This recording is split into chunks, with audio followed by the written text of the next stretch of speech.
What's up, FA Nation? Happy freaking Friday. We've made it Yep. through the week, but alas, John, we've had some nice slates throughout the week, and we get to end the weekdays, at least, with an 11-gamer full of just spend-ups galore, full of great Yeah. mid-tier plays. I'm excited to be here on the live stream to end the week, last live stream of the week. What's going on, man? I know you've had a tough afternoon with your 40-man playbook crashing and burning. Yeah. But other than that, how you feeling about the slate? I mean, you still did the research. We still have the plays out. How you feeling about it? Yeah. I mean, it is, spending, as you know how long it takes us. We don't just half-ass it. We do a lot of research into the plays. We write out the analysis for you. We get the whole playbook. And then technology happens. And poof, it's gone. It's into the clouds. Actually, in this case, it wasn't even in the cloud, which is the worst.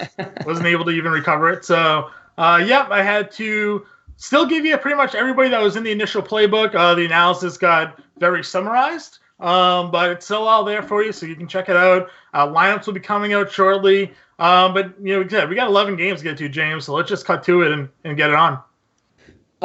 Let's just quickly look at a couple totals because there are some big ones. Cleveland, Washington up from 227 to 232. I think that's going to be a very popular game. Sacramento, Atlanta also up 4.5 points up to 225 tonight. Another popular game. Golden State, Minnesota has dropped from 232.5 to 229. 11.5 point spread there. So if you don't want to go there, I don't think it's necessary. And then we have a quite juicy 10 o'clock game.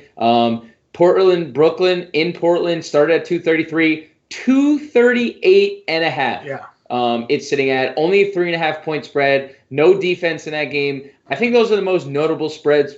There obviously are plays from other games. How could I forget Toronto, New Orleans, 231.5. We already saw this game go off for like 300 points on opening night. So, I mean, there's a lot of really good games, John. And like you said, 11 games, though, overall. Those are just the most notable ones. So let's dive into it. At the point guard position, we'll just go take a look at your playbook / write-up. And at the top, we have Kyrie Irving. And someone you didn't mention is Damian Lillard and Trae Young. You did include Trae Young in the write-up. Yep. I think we should just talk about them three together, considering they're the three highest priced guys over on DraftKings. We have Luka too at 9.9, but I think we're probably both in agreement that we'd rather play the other three. We'd rather play Lillard, Irving, or Lillard. Why don't you break down that top tier of guys and who you prefer in cash, who you prefer in GPPs, and just overall who you prefer? Yeah, I mean, I definitely think it's Kyrie number one. I'd probably put Trae Young 2 and Lillard third, and Lillard only being third because this is on a second night of a back-to-back. Right. Just had a really, really tough game here against the Clippers where, I don't know if you've seen any of the highlights, but Pat Beverly was basically on his hip for the entire game. So Shocker there. Shocker. Right? So, I mean, he's definitely going to get an easier matchup now going up against Kyrie Irving, and that's all good and well. But, the back-to-back there in the tough game, they just played 38 minutes. That has me a little bit weary on Lillard. So Kyrie for sure, for pretty much a lot of the reasons I just mentioned. They're on the back-to-back. Lillard just had to play a really tough game. He's not a great defensive individual as it is. I think Irving can certainly go ahead and head in there. And as we said on the podcast, I mean, he's averaging 31, 6, and 7. And that's sort of just like rounding down. It's 31.7, 6.1, 7.7 assists. You're getting 50 to 60 fantasy points. It seems like most nights he's on the floor. So Irving's there, and then we get a bounce back game. Trae Young only 13 points, very disappointing against the Chicago Bulls in the spot we all expected him to smash. And his price got lowered on DraftKings. He's under $9,000 now, going up against the Kings, and we know De'Aaron Fox has been one of the worst defenders in the NBA basically since he entered the league. I don't know how you don't really take a hard look at Trae Young. And you mentioned this is a game we're going to want to stack. So for sure, I think Trae Young is in a really smash spot. What do you think of De'Aaron Fox on the flip side of that game?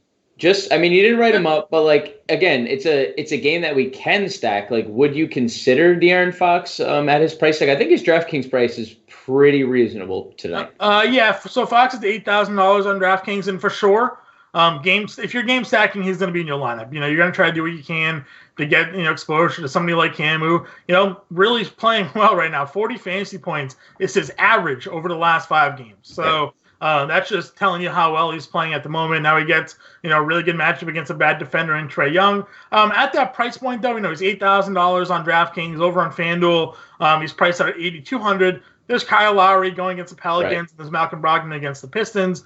Both of those guys are more expensive than him. So, I think Fox is a great pivot down from those two. But, we love Lowry against the Pelicans. We think that's a great matchup for him. He showed it on opening night. And then Brogdon has tortured basically Detroit in the 2 games that they've played up against one another. Opening night, he went for 43 fantasy points. Then he followed that up with 45 fantasy points, a double-double in both of those games. So, can't do too wrong, I think, in that tier. Just a note, Damian Lillard has played a back-to-back this year. He played 39 minutes on the second leg. He only went 9 for 28 from the floor. That's 32%. Just to give you some support because I know Damian Lillard is going to be very popular tonight. And I like to play, but I do agree Kyrie and Trae Young are a little more appealing for me. When we go down, I think you have a infatuation with Isaiah Thomas, and it's a good spot. It's a really good game total and a really good matchup overall. Why don't you expand on Isaiah? And then I see your value play, which currently is Raul Neto is the projected highest owned player of the slate. Yeah, exactly. So sure. For me, it's just that I think he's going to eventually eclipse sort of the 20-ish plus minutes that he's been playing. Right. He's starting.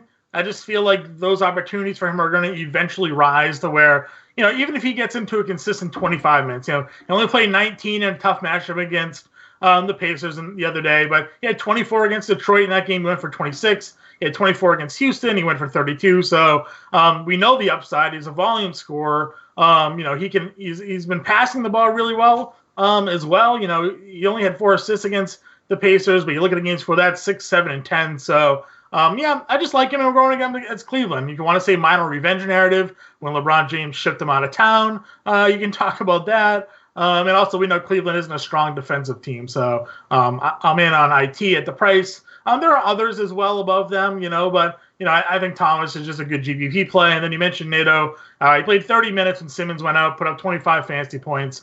Just a punt play across both sites. And as you said, highest projected owned player, going to be in a lot of cash game lineups for sure, and he's going to give you that GBP salary savers as you go stars and scrubs tonight.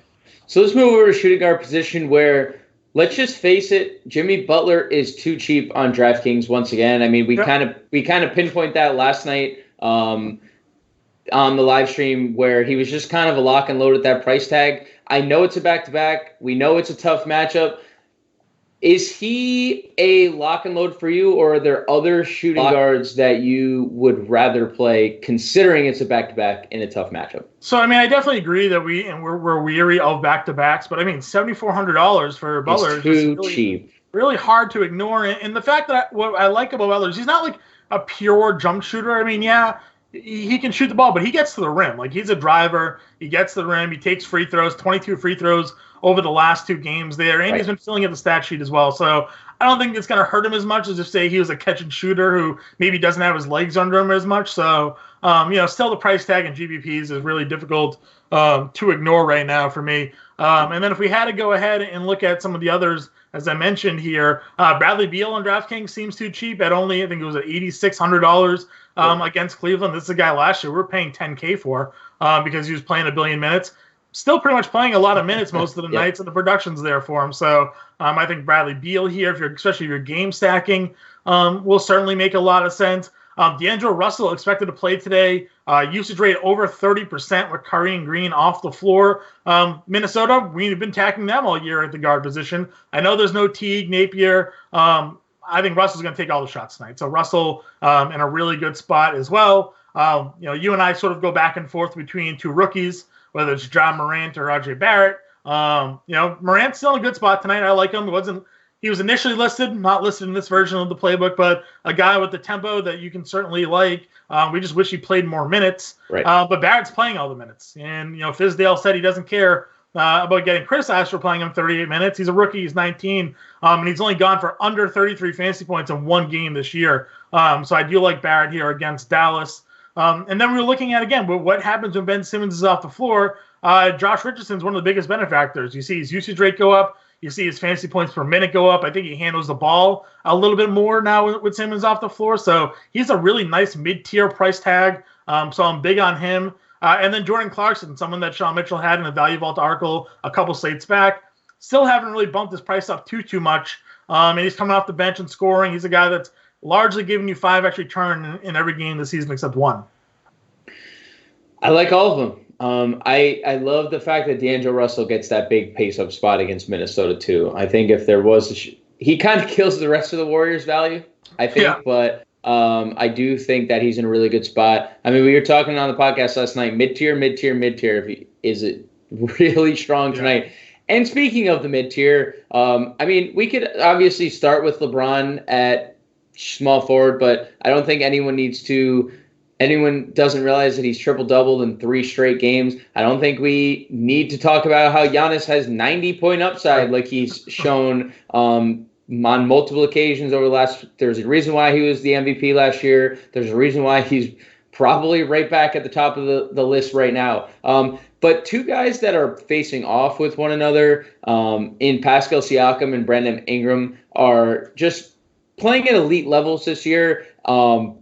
Ingram is taken over as that team's number 1 option over Drew Holiday, and obviously that's remains to be seen when Zion Williamson returns. But for now, Brandon Ingram is the guy. We know Pascal Siakam is the guy. His coach called him out for getting in foul trouble too much, right, and he responds with a 50 fantasy point game. I think it's pretty hard to ignore both those guys, right? And Siakam's teammate is also small forward eligible. Yeah, I've started my campaign against FanDuel.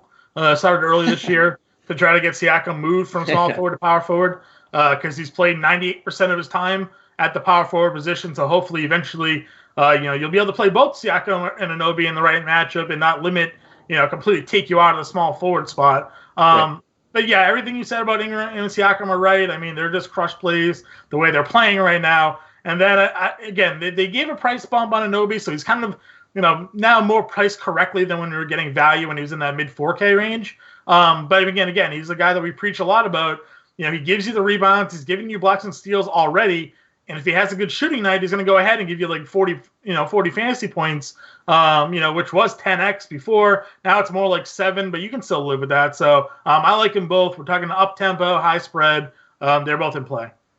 So there's a lot of other good plays at this position. At least FanDuel, though, you're just plugging in Jared Culver and you're moving on. $3,800. They really failed. They kind of dropped the ball, I would say, with his pricing. Considering Teague was never upgraded to probable, right, or so. I mean, 3,800 plug and play. All formats. I mean, he went off last game. I think you think about it more on DraftKings, would you say? 5K is probably something you think about more? Think about more in terms of not playing him. Yes. I'm probably not playing him at 5K. I agree. Over on DraftKings. But yeah, 3,800 on FanDuel. Salary saver for sure. You can plug in him and NATO, and now you can go ahead and fit LeBron and one of the top centers we're going to talk about, or right, Irving. You can go start and screw up pretty easily on FanDuel using those 2 guys. I'm stunned that you jumped right down to Culver, because Jonathan Isaac's here. I know, and I knew we did our pod last night, and we didn't have the FanDuel pricing, and we kind of alluded to him being at 7K or more than 7K, and alas, he's 7K. I think the only reason I didn't, I'm very big proponent of Xing games off on big slates. And if there was one game that I really don't want a piece of, it's Memphis and it's Orlando. That game gives me chills thinking about rostering, especially if you're playing one lineup. If you're an MME player and you play multiple lineups, I can see it. I think Isaac's elite because obviously the blocks and the steals are out of this world. And if he scores, again, we don't need to talk about everything else. We just need to talk about the scoring because everything else is going to be there if the I just scoring, like that this is a paced up spot for Orlando. It is true. It is true. And there that's why there are other people on people like Michael Carter Williams, who Sean added in his Value Vault article, and there are people on Isaac and Aaron Gordon, because it's a massive pace up spot. But like the game total is 209, and it's a 7.5 point spread. Memphis traveling down here to Orlando. Like, yep. I'm okay with it. I just think if you want LeBron, you're pairing him with Culver, because obviously you're spending a pretty penny on LeBron. Or if you want Giannis, you're also pairing him with Culver. So that was my or if you want to fade Culver, you pivot to Troy Brown, who's in the starting lineup tonight. Obviously, does that mean anything to Scott Brooks? No, because Scott Brooks said he wasn't on a minute restriction and then played him 12 minutes. But it is worth noting that he is in the starting lineup. It is worth noting he went for a double-double in his first serious extended run when he played 30 minutes. It's just, again, it's like you play Culver's in one of those spots. It depends on what you want to do. I think Siakam, point per dollar, is one of the best plays on the slate. So, that would probably be my route on FanDuel. Yeah. Siakam, Culver in pretty much all formats. So, it's hard for me to play Isaac in that, but it's definitely a nice pivot. It will definitely save you over $2,000 going to Siakam. It'll save you almost $4,000 from LeBron. So, yeah. I do like the Harrison Barnes call too. He got a huge price bump, but he's been really good. We've alluded to him being like a plain turkey sandwich in the past. He doesn't do anything. It's just bread and turkey. But lately, though, he plays 40 minutes a night, right? So let me ask you this, though. So before we jumped on, Harry Giles was ruled active. And Dwayne Dedmon. So now the rotation is center. Yep. But how much of Giles impacts Barnes here, do you think?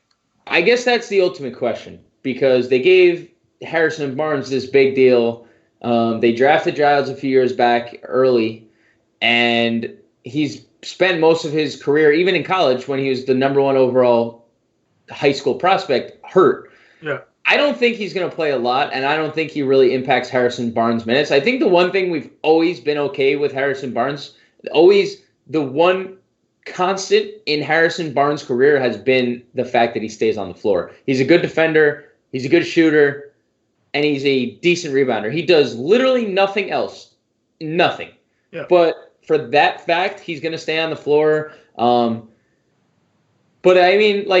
down the line, I think it's more impactful. The only thing I will say is with Dedmon on the floor, does that also put Richaun Holmes in both power forward and center position, where he hasn't been? He's just been playing strict center. So maybe from that aspect, there's potential for him to lose out minutes, but I don't think it's something that we need to worry about tonight. Maybe a couple of games from now, when we're because they're not going to go stick Giles on there probably 30 more minutes. It's going to 10 minutes. I agree with you. We're still waiting. Shabazz Napier is still a game time decision. So Napier would probably be, obviously Culver would be affected by that if Napier is active. I know we're past the point guard position, but $4,200 over on DraftKings on FanDuel. Napier priced out to be $4,000 at point guard. So thoughts on Napier here if he does end up being active and starting? I think I like the matchup better for him. If we could obviously double pump point guard. I don't think that's the smartest thing to do, because I think point guard's loaded. I guess the ultimate question comes down to Napier versus Nato, and I think Napier is the more productive player. Yep. But I think it depends on his, not only if he plays, but if he's in the starting lineup, because Jared Culver did more than enough to, deserve to play 30 minutes. He's playing out of position, though, so. He is playing out of position, but they also, Wiggins can handle the ball. They can run their offense through Karl-Anthony Towns, so it's not something that, I don't think it's something that they are necessarily worried about. They might just want to keep Napier in that 20 to 25 minute range off the bench, because he's been really productive in doing so. So if he does play, I would be interesting. It's also a hammy, and that could literally go at any time. He could literally re-aggravate that hamstring at any point. I would lean Napier over Nato if he started. That would be the situation where I would lean Napier. Let's move on to power forward, John, where we kind of had a debate back and forth, you, Sean, and I, about Kevin Love, who is very pricey tonight. He's $9,300 on DK, and he's $9,300 on both sites. I get it because I think there is tremendous rebounding upside for Kevin Love, and I think there's 20-20 upside here, and he's a very good passer, so obviously the assist can be there too. But like, what is the ceiling at 9,300? That's my only. Yeah, that's my only. It's like question. 6x. You're right. It's maybe. I would say maybe he's more of a cash game play, but again, if you're spending cash game money, maybe there's a guy you want with higher upside. I just think he's safe. Like I think he's just a safe play that's going to give you 45 to 50 tonight. I think I mentioned he had a down game against Boston. We all were kind of surprised by that because Tristan Thompson had the game we thought probably Love was capable of having. And then I said, that tweet came out that Boston put Marcus Smart on him for like 60% of the possessions or something like that. Despite Smart being a point guard, shooting guard, defending the power forward center there, clearly that has an effect on Smart, not too surprisingly. But as I mentioned, the Wizards have the second worst rebounding differential in the NBA. They're allowing the third most rebounds to opponents this season. And what's Love do? He's known for crashing the glass and scoring from the outside. So, if it's the rookie there, Hachimura on him, or if it's Bertans or whoever, I think Love's going to have a pretty easy time there. So, the cost is probably going to keep people off him, to be honest with you. So maybe if you're going contrarian and you want a guy that's going to give you 55, Love could be that guy. Yeah, let's just put it out there. Washington does not have Marcus Smart or a Marcus Smart-like defender on their team that's gonna. Trevor Ariza is gone. So yeah, Trevor Ariza is not walking through that door. Two players that are likely going to match up against one another tonight: Kristaps Porzingis and Julius Randle. Who do you prefer one to the other? I love Julius Randle's price tag tonight with no Mitchell Robinson. I think that's something. Yep. And I don't think anyone's going to play him considering how bad he's actually been the last couple of games. But do you have a preference over one or the other?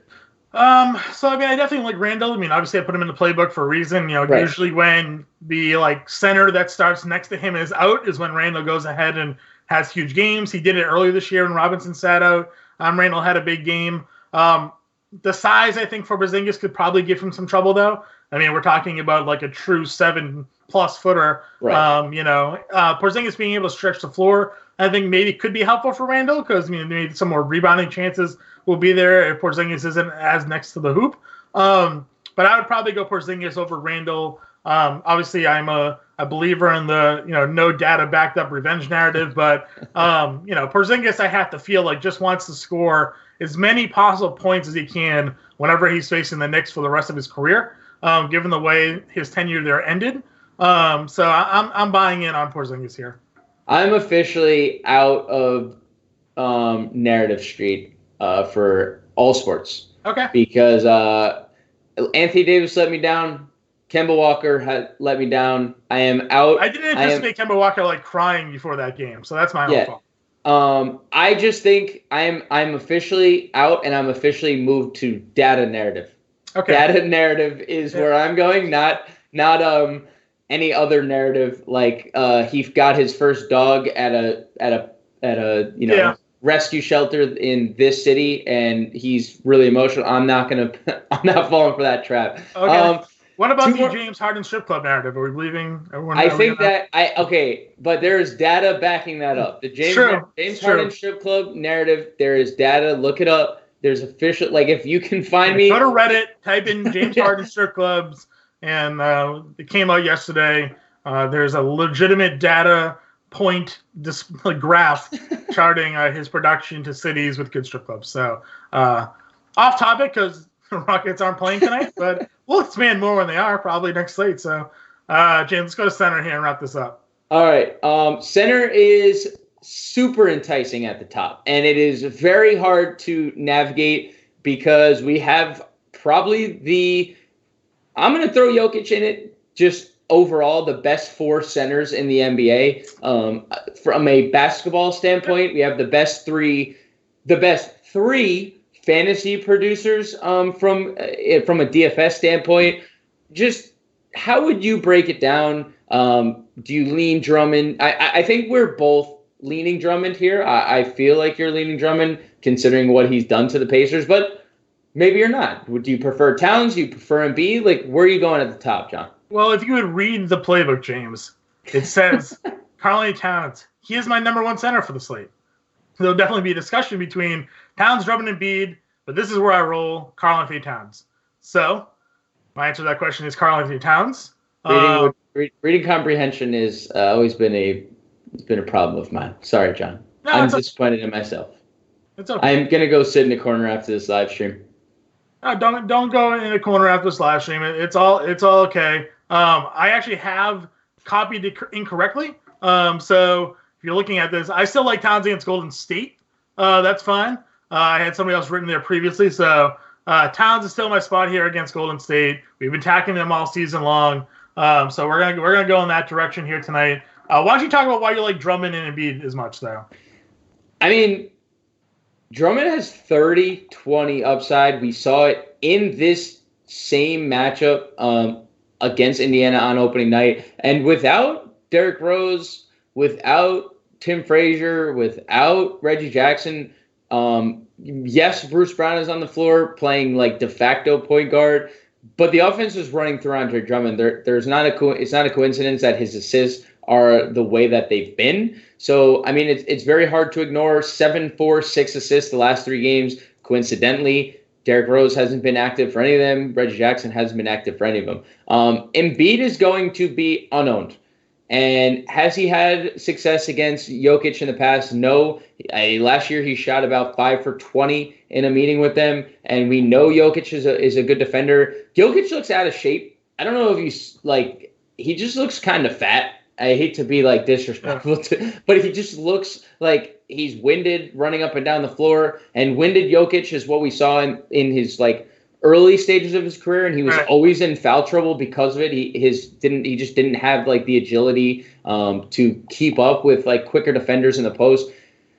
I think Embiid can take advantage of that, and he averages 1.8 fantasy points per minute without Ben Simmons. Yeah. So it's just and I told you, I said it on the podcast last night, on slates like this, spending up on elite players at low ownership in tougher matchups is beneficial because they're elite and they can go off even in tough matchups, and no one's going to own them. So if you get Embiid at 2% and he goes for 80, or you get Giannis at 5% and he goes for 80, like you're still ahead. You're going to win a lot of money because you have the best players in the NBA at low ownership. So that's really my thinking behind Embiid. I still think Drummond is the better play. He's the better cash play. I think Towns is the better play. He's a better cash play. What we talked about it on the podcast is that where Drummond is located in between those two in the price points, people are going to pay up for Towns, they're going to pay down for Embiid. Right. Drummond could be the low ownership play tonight. I think that's a possibility, even though he has dominated the Pacers in both matchups against them. So I'm looking for his ownership. Andre Drummond projected 12%, Embiid 15%, Karl-Anthony Towns 30%. Yeah. So pretty much falls in line with exactly what you said. A couple more guys to mention before we get out of here. It is 6:32. Rudy Gobert, no way Brook Lopez is going to stop him. I think like for the rest of the year, as long as Tristan Thompson stays away from the Kardashians, we can pretty much pencil him in for a double-double every night. Yep. And then Hassan Whiteside was dead in the beginning of that game, and then he arose from the ground. You know why? Smashed. You know why? Because Charles Barkley and Shaquille O'Neal were shitting on him during halftime. Yep. I mean, it was all over Twitter. There's no way he didn't go in the locker room at halftime, check Twitter, and see his name just blowing up with Shaq and Chuck saying how his most elite skill is going to the bank to cash checks. He had 2 points at halftime, and he came out and goes 17 and 19. So Hopefully, maybe we get a motivated Hassan Whiteside tonight for a second game of a back-to-back. What do we always worry about have been minutes with him? 28 and 27 now in 2 straight games. Love the shots, 14 and 18. I mean, dude, if this guy is focused and motivated, now he gets the Nets in a matchup that we love to attack. No DeAndre Jordan, so it's going to be Jaron Allen, who I like tonight. We didn't talk about him, but I mean, he was in the original playbook, only $5,000 as a power forward on FanDuel on center. He's fine because if Whiteside, decides to get tired or lazy, Allen could crush. So, but I'm big on Whiteside tonight. Only 6,500 on DraftKings. That price tag for GPPs is unreal. $7,800 on FanDuel. Sign me up for there as well. So definitely a GPP play for me. I almost don't believe that he's going to be less than 10% owned. I think the masses are going to catch on. I think everyone's going to spend up at center tonight? Yes. But it is really appealing to play a center like Drummond or Towns or Embiid and also play Whiteside to get exposure to that late game. And because why? John, we have made dollars, green dollars, real life Benjamins playing centers. It's like, you ever seen the Floyd Mayweather gif where he's just throwing money? That's what happens when we play centers against Brooklyn. I think we're going to be Floyd Mayweather throwing cash as if we get Whiteside into our lineups tonight against Jared Allen. But that does it for the live stream. 6:34, 26 minutes to lock. Yep. Lineups are out, John? Yep, lineups are out. Lineups are out. Value Vault is out. Playbook write-up is out. Adam Ronis starting 5 video out. Thank you to our producer today, Matt Sells. We'll catch you guys in the winner's circle. Yep. See you later, guys.